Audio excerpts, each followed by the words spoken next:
here we have, if you're right about Bitcoin, something that's now lasted something along the lines of 15 years. And so I've been trying to understand if, in fact, you're right, and this is not just rat poison squared, but is not a thing, when it would be unveiled as not a thing.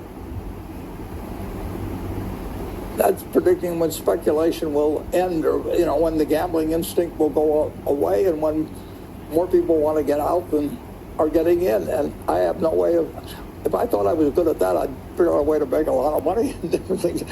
All I'm trying to do is buy good businesses. But the one thing I know is I didn't like chain letters when I was a kid. I thought, why in the world should I send along a chain letter the next night when I could start my own? I mean, I've seen people do stupid things all my life, and I really empathize with that. I mean, people like to play the lottery. They're going to get 60 cents back on the dollar or whatever the number may be, and states essentially the numbers racket was something that you avoided, and then the government decided it was a source of revenue, and it's very hard to tell people that if they're going to put a tax on essentially a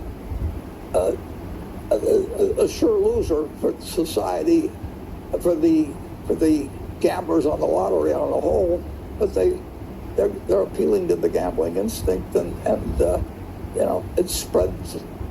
I mean, people love the idea they're going to make more money tomorrow, and it really drives them crazy if their next door neighbor is making a lot of money not knowing what they're doing, and they're just sitting there, and their spouse is saying, why is that guy getting a second car, and why are we missing this whole thing? And the gambling instinct is so strong, and you had millions of people that were getting checks in the money and sitting home and finding out that they could have a roulette wheel in their house, and they had all the deals of gambling that are used to get people to go to Las Vegas, and you can do it in your home, and they have money, and we've had an explosion of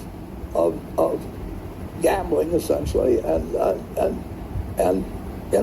I like to bet on a football game if I'm sitting and watching. It makes it more interesting, but I don't think I want to make a living trying to bet against the house ever.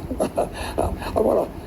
If I were to get into gambling, I would want to own the roulette wheel and not be a roulette player. But we haven't done that. But people all the time.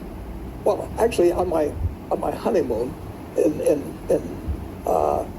my first marriage, we're talking when I was 21, and we went through Las Vegas population of about 20,000. A bunch of fellows from Omaha and other places that bought the Flamingo after Bugsy Signal met his maker sooner than he expected, and they welcomed me in because they all knew my Uncle Fred.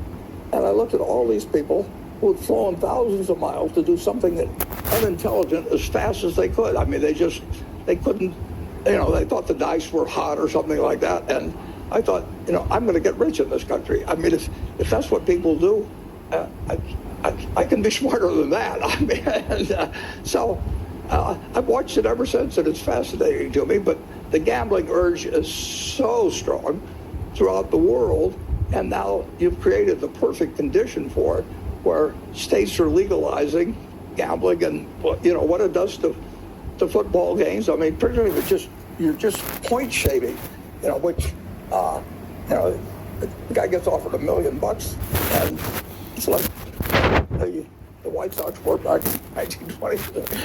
They did it for a few $100s, and you aren't even throwing the game. I mean, you're just making sure that the spread is met. You're not going to change the gambling instinct, but when the state has started sponsoring it, it's given a different climate.